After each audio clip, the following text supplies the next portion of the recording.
Hello, everybody. Welcome to All Villa No Filler, podcast all about Aston Villa, the world's greatest football team. And if you haven't checked it out yet, I did a whole big transfer talk with Luis Miguel Echegaray, great friend of the show, amazing broadcaster, formerly of CBS and ESPN.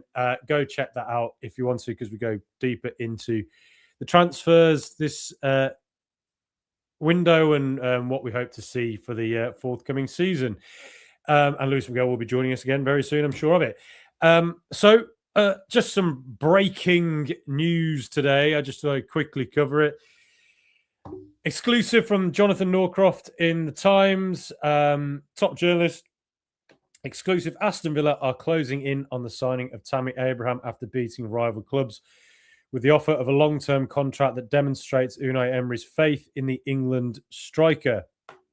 Well, looks like the noise is getting ever louder. Fabrizio Romano as well has reported a bit earlier that Tammy Abraham has opened the door to Aston Villa, to a move to Aston Villa, as personal terms are not an issue. Villa working on a new striker after Marlon left to join AS Roma. No agreement or deal done yet with Besiktas.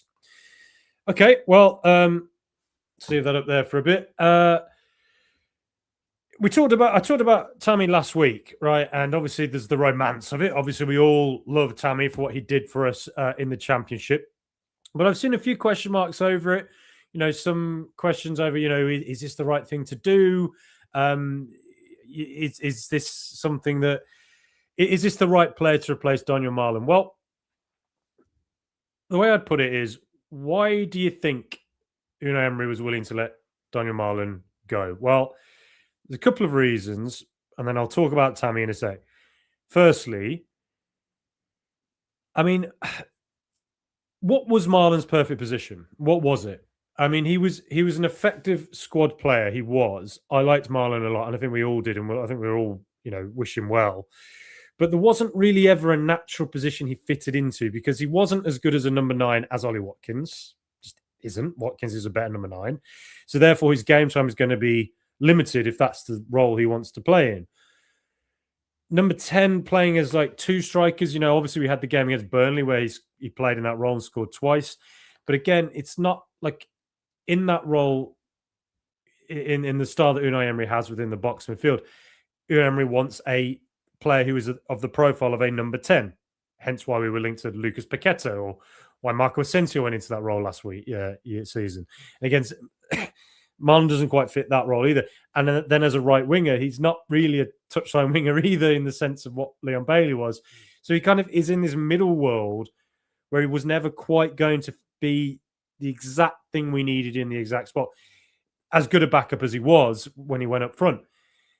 Even, although his goal numbers weren't amazing, but he still was effective. And, he was quite a punchy back to goal player. But I think what you're getting in Tammy Abraham is a player who is an out-and-out number 9. And speaking to journalist friend of mine who spoke to, has a good idea of what's going on at AC Milan, which is where Tammy Abraham was on loan recently, is that Tammy's link-up play was excellent last season. So if his link-up play was excellent, and if you look at these numbers here, stats-wise, assists against other forwards, top 6%. Expected assisted goals, again, top 22%. Shot creating actions, pretty decent, top 37%. It suggests to me that his, what I've been told about his link-up play and his creative abilities were good at Milan, and that he actually was pretty good, despite the fact he didn't score loads of goals. So that suggests that he can go into that number 10 role off Ollie Watkins.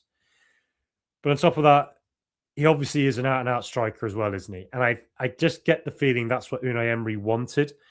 And he is proven to have scored more goals in the past in that role than Daniel Marlon was capable of. And on top of that, we have to remember that everything Aston Villa do in the transfer window is shrouded by the UEFA sanctions that we were placed under over the summer.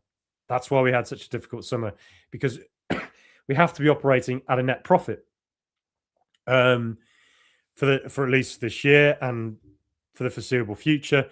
And if Daniel Marlin goes, what, for £25 million, that's a slight profit on what we bought him for last season.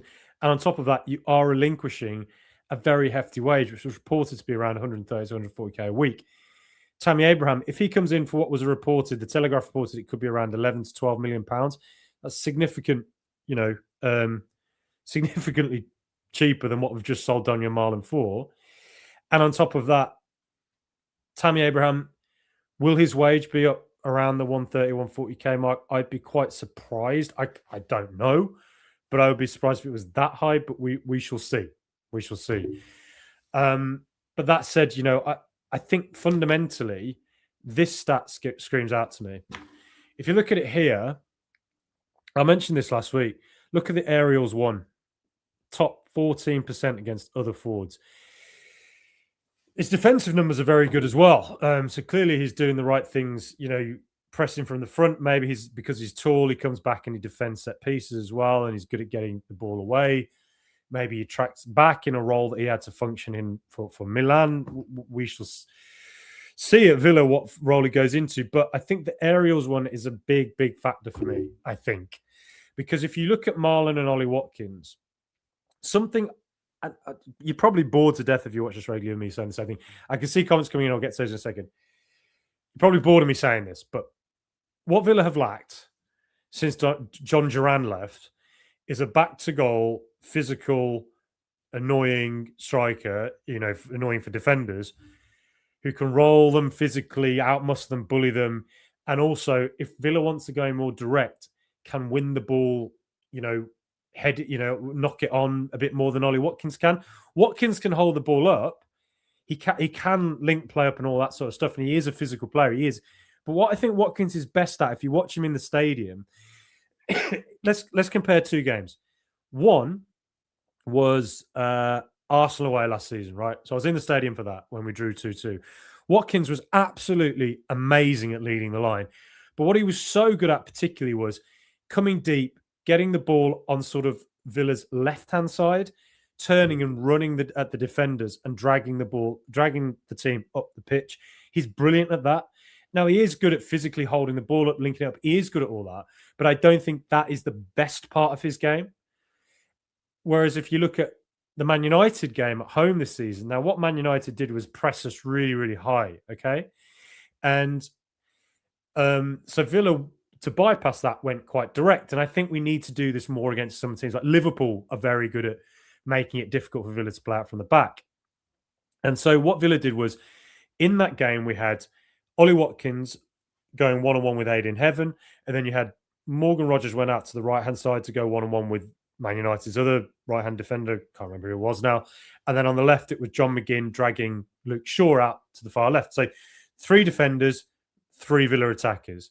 And quite often we were knocking it long. And what was happening a lot was that we weren't really winning a lot. It was kind of just defender was getting it, or it was, if Ollie Watkins did manage to make something of it, it tended to just fall straight down, and second ball was won by United. So it wasn't really that effective. If you look at this stat with aerials one for Tammy Abraham, suddenly that tactic becomes much more feasible, doesn't it? And it's not something that Daniel Marlin really was, he's not the tallest guy, is he? Tammy Abraham, suddenly, it's a whole new dynamic, isn't it, that he brings in?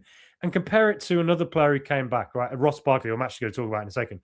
But Ross Barkley came back to Villa because Unai Emery saw him at Luton in a deep line midfield role and thought, I can work with this and make him better and add him into the squad. I think Barkley has actually been a really, really successful player for Villa in the sense of, yes, he's had lots of injuries, but actually when he's been asked to do a job, he's done it by and large really, really well, particularly in that deep midfield role. And he was in the early half of last season a game changer for us when he came off the bench. And I think this season, in the short time frame he was fit, has actually done well again. And I think he's a really solid addition to that squad. And Unai Emery was correct to believe that for a cheap fee, $5 million, and probably not the biggest wage, Ross Barkley could be a really effective member of the squad. And he could, Unai Emery, even in, Ross Barkley's later career, getting into his 30s, could still get better. and Unai Emery was correct. And I think you look at Tammy Abraham, another player coming back, blast from the past, and you'd think, right, 28 years of age, where's he at? Right, he did really well when he was at Chelsea, scoring lots of goals. Then he left Chelsea, went to Roma, did really well starting there, scoring lots of goals. Goals sort of tailed off when he went to Milan, but his link-up play and his assists were very good. Still managed to get a few goals. At Besiktas this season, he's got 7 goals in 17 games, I think it is, in the league. So again, it's not too bad. It's fine. But yes, him coming in, I'm not expecting him to absolutely get bucket loads of goals.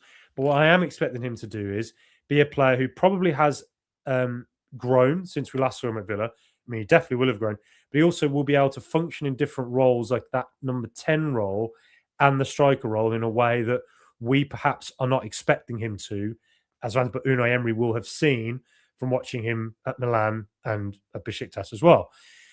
So we're making a profit, quite a substantial profit on Tammy coming in. It's not a heavy outlay, transfer fee wise.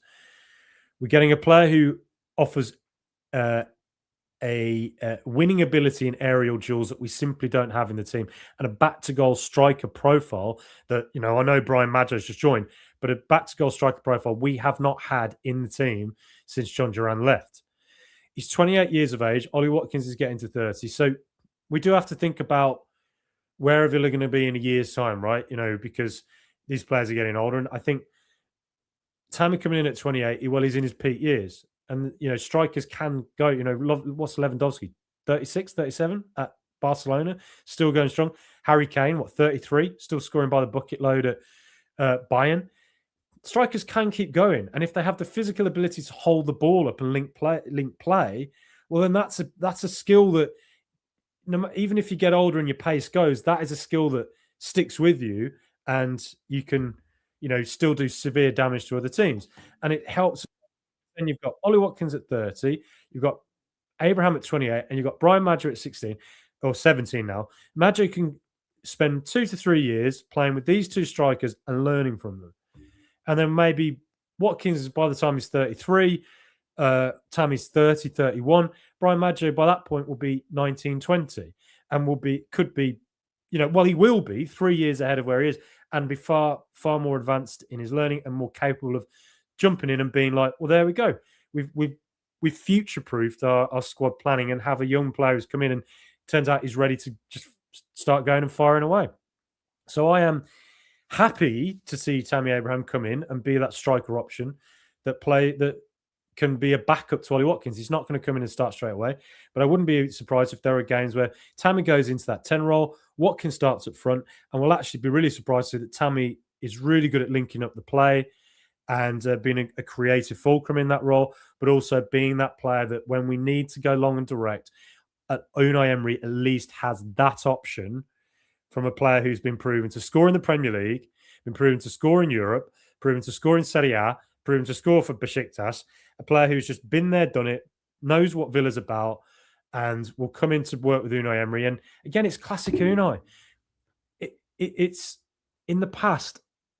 I think of Unai as working with players at the past at Villarreal, Sevilla, Valencia, players who are a little bit older sometimes in the later stages of their career, where you think they might actually be past it, or you think, why would Villa go and get this guy, or why would Unai want to work with this guy? But actually, there's something about their experience and their ready-madness that Unai thinks maybe they've never had the coach that can bring out the very best of who they are, and maybe that is who Unai Emery is for Tammy Abraham. I'm just making a case as to why I think Villa may have gone for Tammy Abraham, and I think a lot of people look at it and not be overly optimistic, be unhappy about Marlon going. And believe me, I totally get that as well. I'm sad to see Marlon leave. I do like him.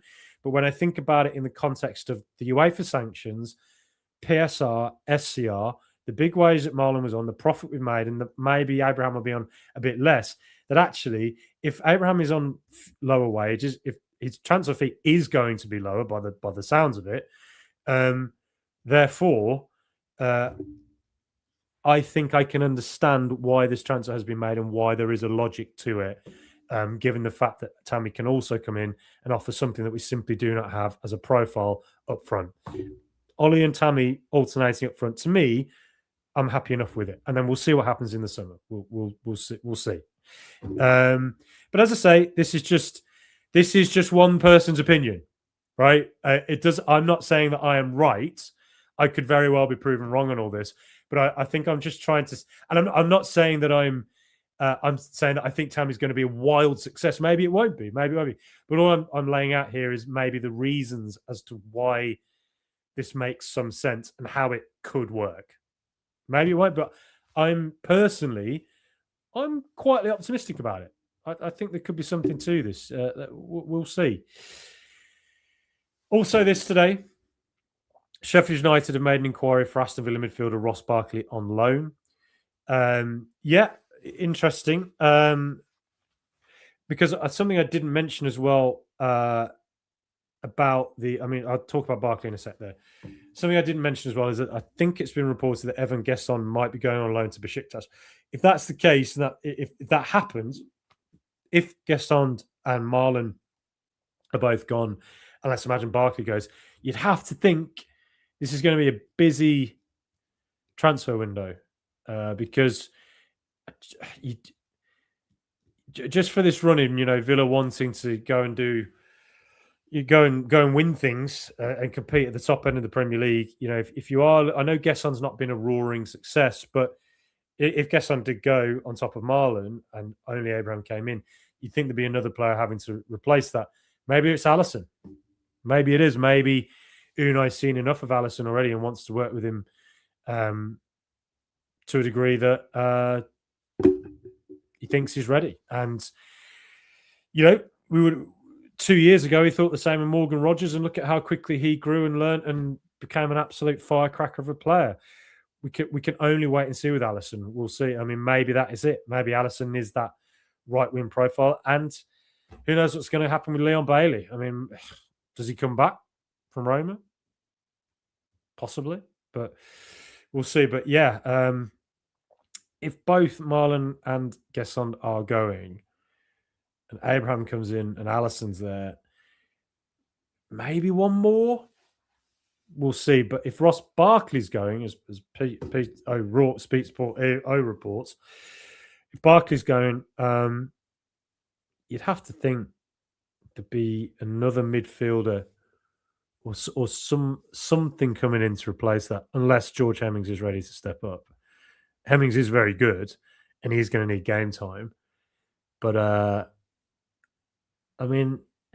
it's an interesting one. Yeah, I think personally, I'm not sure I see the value in letting Barkley go. Again, this is just personal opinion. This doesn't mean I think it's the right opinion. I'm very open to other arguments, but just speaking as a fan, seeing Barkley go, he's probably not on the biggest wages. I think his contract expires in the summer. If he's thinking ahead and thinking, I want to go now and just get more game time and show that I'm capable of getting another big contract from somewhere, well, fair enough. Because obviously he doesn't start loads for Villa. He's probably not going to start very often at all to the end of the season. As I said, I think Barkley's actually done very well for Villa when he's played. But the problem is just injury. He's just not fit. From January of last year all the way till about, October? Barely saw the guy. And then October through to December, he played a decent amount and then sadly got injured against Wolves, didn't he? So we haven't seen him since, but it looks like he's back on the grass and should be back. I think it's around late January, early February. And if he is, and he can stay fit to the end of the season, I'm convinced Ross Barkley has a lot to contribute to Villa. It's just great to have that depth in that midfield box, just to know that we have a player like him who can come in and do a shift for Villa. If he is to go, I just feel like there'd be someone else coming in then, because you see the Kamara and Anna injuries. We're asking John McGinn to play a lot. We were linked so heavily to Conor Gallagher. Clearly, we tried to get Conor Gallagher. You got Tielemans there as well, and then beyond that, it suddenly starts to look quite light. So, yeah, unless there was a replacement coming in, I wouldn't be overly keen to see Ross Barkley go unless Unai Emery thinks that George Hemmings is ready to step up in the centre. I think that's probably the way I'd put it. But yeah, I thought I'd just do a quick little report. Obviously, I did a lot more with Luis Miguel Echegaray yesterday in our transfer chat. Please go check that out. It's got loads of people downloading it on audio and listening to it and watching it on here as well. Please do like and subscribe. Subscription numbers going through the roof as well. We've broken 4,000. Let's get on that race to 5,000. Come on, let's get up there. Thank you so much, everyone who subscribes as well. This is, I just love meeting people through this podcast. It's been absolutely fantastic. Absolutely love doing it. Anyway, Stephen Bell, Blaze interest in Ross Barkley. Yep, as we spoke about, mate. As we spoke about. I think you put that at the start of the podcast. So thanks for alerting me to that. Rock Salmon, we need someone who can finish Ollie's too wasteful up front. Yeah, I mean, having Abraham as an alternative option, maybe it's a bit of an Indian summer for him late in his career. I know the goals have sort of tailed off a little bit in the last year or two. I think since he got his he did his ACL, didn't he, at Roma? Forgive me if I'm wrong about that, but I feel like he did. And look, he's proven he can score lots of goals before in the Premier League. I just feel like the way Villa are, the chances we create, I'm convinced that Tammy's going to get lots and lots of chances at Villa if he comes in and plays enough. And I'm convinced he'll get some goals, the type of goals that we don't really get at the moment, will be more dangerous from set pieces. Tammy and Onana there, Morgan, Roger, players of that physicality and height, Villa suddenly have more threat in that context. Because I feel like our set pieces we haven't scored as many this season, I feel like, compared to last. And then defensive wise as well, when you've got Tammy and Onana again and other defenders in there, we're defensively very solid. So Tammy offers a lot: link up play, goals, defensive set pieces, and attacking set pieces. And is yet another example of a player who is a little bit later in their career, but in the past, Unai Emery has worked with these types of players and they have excelled for him. UTFE, love Tammy, but feels risky. Every transfer is a risk, but this feels like a short-term fix rather than long-term. Yeah, maybe it is short-term. We'll see. And yeah, you could argue it's a risk in the sense he hasn't scored loads in recent seasons. But I think I just would say the case I laid out and the example of the Man United game when we were going very long and direct and we simply weren't really winning much up top. I think having Tammy's profile, having him to be a bit back to goal and link up a little bit more naturally than what Ollie is. Ollie's just a different striker. It doesn't mean he's better. It just means he offers something different. Ollie will continue to be the starting striker, but to have Tammy there to be that sort of backup competition who offers something very different physically, I think makes a lot of sense. If it happens, it's not confirmed to happen. There are other options on the table, apparently. But if it does happen, I can see, as I've laid out just now, I can see why it would happen, is the way I put it. That's not to say I think it will be a success, but I'm optimistic that it could be a success, is the way I put it. Stephen Bell, if Unai believes in Tammy, then I'm okay with it. I think that's the exact way to put it, Stephen. If he believes, sees it, great. And obviously something went awry over the summer. We had an awful transfer window, largely because of UEFA restrictions. We weren't able to do much. Unai Emery has talked about mistakes made in the summer. I'm interested to know who he's referring to there. Obviously, Monchi left, so maybe there were some tensions with Monchi. Alabi's come in. Unai's very close to Alabi historically. They've worked together a lot.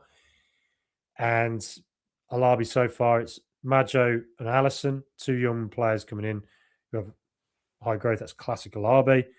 But Tammy Abraham, you've got to think him and Unai working closely together. Unai's probably seen enough of what he likes, and Alabi as well will be able to present a case as to why Tammy could work. Mark Wayne, different profile for the rest of the season. Regular rotation keeps opponents guessing existing players on their toes. Exactly that. Like I say, I like Marlon, but I don't think he's ever quite in his position is really weird. He doesn't have a perfect position at Villa. Um, and he's probably not different enough to Ollie Watkins, whereas Tammy Abraham is very different profile to Ollie Watkins. So for Unai to have a different option, I think Unai would be very happy with that. Allotment grow. How? Good to see you, mate. I'm all for this. Unai wants Tammy. Marlon wants more game time, so wants out. Let's see what happens. Yeah, absolutely. Let's see what happens. Well, Simon, we need Tammy's height and his finishing power. If he can come back for corners, all the better. Yeah, exactly. Jokey's that not an expiring signing, but got to trust Emery. Giving Ollie a rest will really help. Need Tammy's height, hold up, play and penalties. Yeah, exactly all that. Exactly all that. Ross Barkley wasn't an inspiring glamour signing, blast from the past. But as I said, aside from injuries or whatever reasoning, he wasn't able to play for a substantial period of time last year. I think Ross, when he's played, has been really effective. And I think he's shown maturation and growth as a player working with Unai when he's been able to feature. And I think Tammy, there's a good chance, very intelligent guy, great attitude, wanting to prove something in the Premier League again, probably. I think that's the recipe for success. Well, Simon, I question whether Watkins can in fact hold the ball if he needs to touch my son. I've never been a big. I'm president of the Ollie Watkins fan club, but I've never been a big proponent of the idea that he holds the ball up really well. I think too often Watkins can have games where the ball just bounces off him. It goes very clunky. He's a great striker, Ollie. He is. He has so much about him, but I think hold-up play is not his strongest aspect. It's never been what I think is his strongest thing. I think Tammy might be just better at it. And aerial duels as well. Tammy is he's taller, and as you can see from the FBref stats, wins more. So we'll see. I still think we need nippy wingers to hug the touchline. This would open up the centre of the pitch for our midfielders. Yeah. I think just having that option of basically what Bailey was 2 years ago in his amazing season. It'd be great if we had that. Bailey unfortunately lost that in his last season at Villa.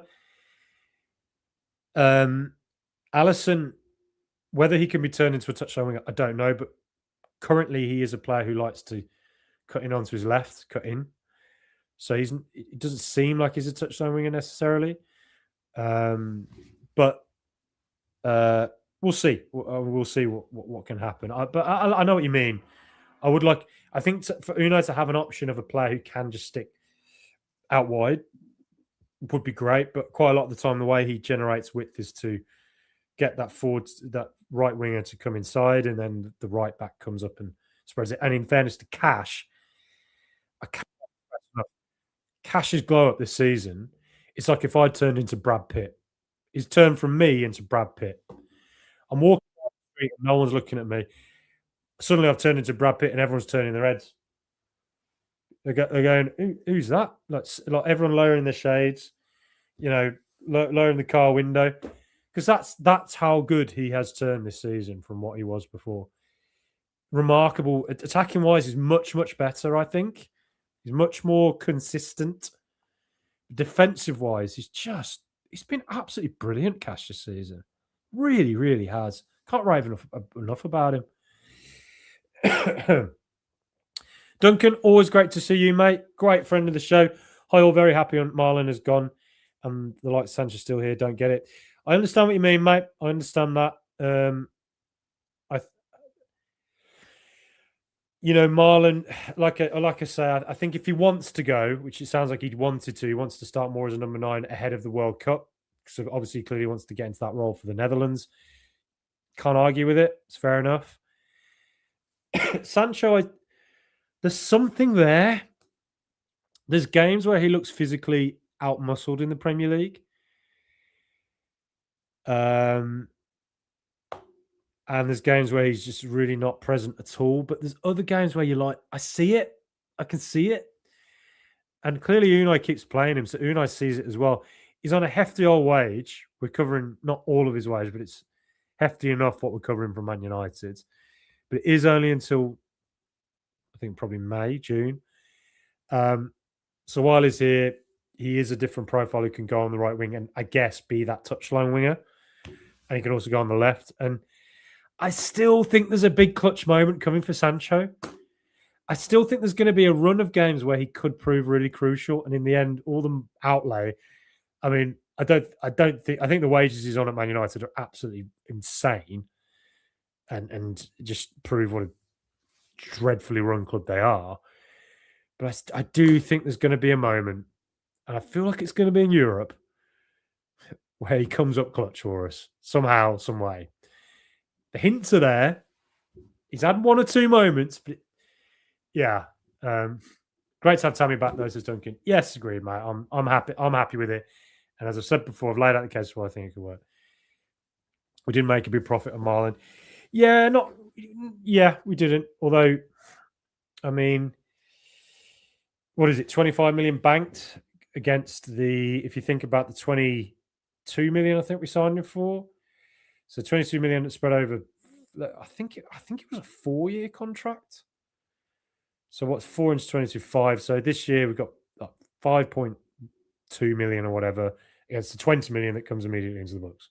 So it looks on the accounts, it looks quite good. But I actually think SCR rather than PSR is the thing to look out for now. Although football earnings, we still have to be shown to be earning more than we are letting out for UEFA, but squad cost ratio, the SCR, the 70%, that is the thing that I think is quite crucial for Villa. And if Tammy Abraham is on a much lower salary than what Marlon was on, well, then that is very, very good for the books. I think there could be accountants watching this going, this guy ain't getting a job at Deloitte or KPMG.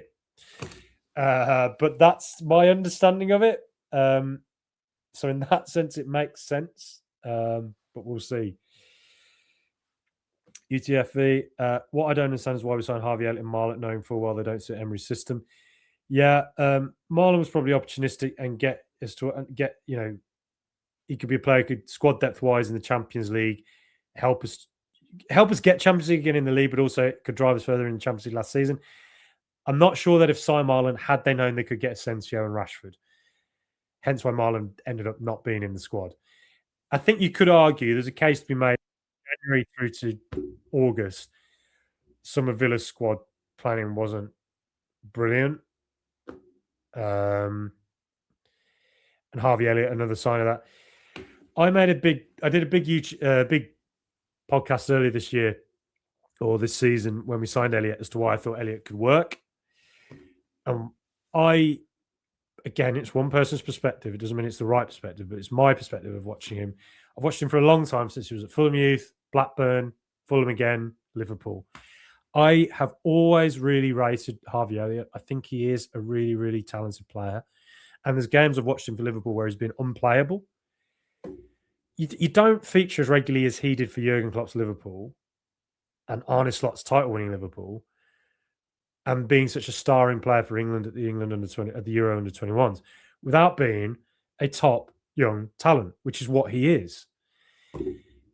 There's two big problems here. Liverpool, if they thought they were going to loan Elliott out, should never, ever have played him this season like they did, because then that now means he can't be loaned out again.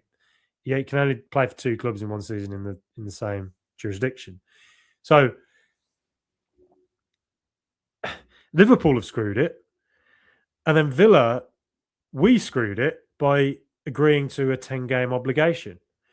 Because if Unai Emery figured from 5 or 6 games, thought this isn't the profile player I want to spend 35 million elsewhere, well, then we should never agree to 10-game obligation. Because if Unai thinks he needs to see more, maybe we should have gone with a 25-game obligation. And therefore, Elliott could have played a lot more through January and maybe could have shown that he could fit into this squad somewhere. I really rate Elliott. I'm not going to get away from the fact that I really rate him. I do. Clearly, he just doesn't fit the profile of player that Unai Emery wants. And you could argue that is, does he work as a number 10? Well, he played there against Fulham in the first half and struggled. But obviously, that's a role you need to grow into. It's a very, very unique role that for Emery's Villa. You can't. Sometimes you're just not immediately going to get it. But what I would say is he versatile enough for Villa? Is he the right wing? Because he plays on the right wing, really. Is that the sort of right wing Unai wants? Doesn't seem like it is. I think he could have. I think he could. Elliot could have worked there for sure, but it doesn't seem like it's what Unai wants there. Is he pacey enough? No, it's not. It's never been the strongest point of his game. And is he versatile enough? If you're in that box midfield, can he go into the different midfield positions? No. So is he versatile enough? Then maybe not. And maybe he's just not the profile that Unai wants to spend £35 million on. Dreadful from, I think, all round, Liverpool and Villa come out of it badly. It's very rare I speak badly of Villa on this, but I think we come out of it really badly. And I think it's a real shame that Harvey Elliott has been stuck in this midland like this. I would like to think something can be done this January to sort this out. Either he goes back to Liverpool and plays there, or they adjust the obligation, turn it into some kind of 30 game. I don't know. Turn it into an option, because then at least he can play and keep up his value. Because if he's just going to sit there and do nothing for the rest of the season, well, who does that benefit at all? Like, nobody. Are we losing pace up front? Maybe a bit with Marlon going. I mean, he's very fast. He is. Tammy's not the quickest, from what I remember. Maybe a bit of that. That's something that Villa will have to bear in mind. Although we'll see what Alisson's about. Maybe he's the pace that's coming in. Marlon, we've sold goals and pace, not good. Yeah, but I think that's very fair, and that's another argument you can make. Obviously, I think the argument I made as to what the profile that Tammy brings maybe is just something different and could be what Unai's looking for. Barkley wage is quite low, to be fair. Yep, for sure. Steve, 2 surefire starters in Ollie and Tammy makes me confident we will achieve our dreams. Yeah, I'm with you, Steve. I'm really confident what we can do for the rest of this season. I'm going to have to leave very soon. I am on my lunch break at work, so I should get something to eat before I have to go back to work. Joe Cusack, no way we get rid. Is so many without a plan. Felt like this last year with Diego Carlos and Duran leaving. Yeah, exactly that. That's a really good comparison. When Carlos and Duran left, there was a lot of comments, a lot of worries about it. Turned out fine, didn't it? Abdul Hanan, good to see you, mate. Good to see you, Abdul. Hi, Frankie. Great overview. We can really judge it after the window closes, but I remember getting a sense of Rashford on the last day. Good point. Besides about Abraham, he can definitely have 4 prime years potential. I agree with all of that, particularly the great overview bit. No, thank you so much. Really, really kind of you to say great overview. Thank you so much for that. Thank you to everybody who says nice things like so many people do. It's great. I'm with you. Remember, yes, it was the last day of transfer window. This will go right to the wire probably again. But Abraham, 4 years prime potential. Exactly. I've got a player there who has a profile that can, even if your pace goes, you can hold it up. You can link up play. You can score from set pieces.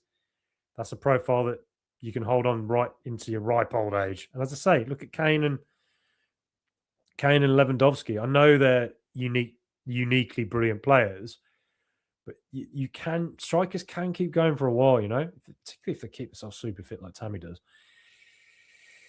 We really need Rashford and Asensio now. This window of truth, we could actually push for the title. Then, yeah, I mean, God, if they both came in, we'd be pushing for it for sure.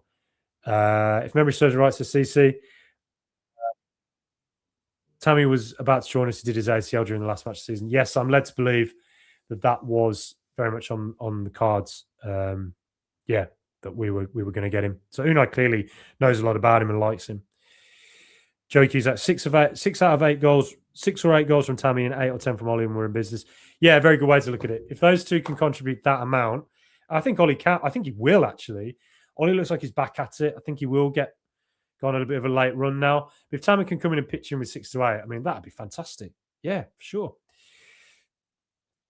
Kevin Jeans, Tammy knows the club, Premier League, no betting in Lark.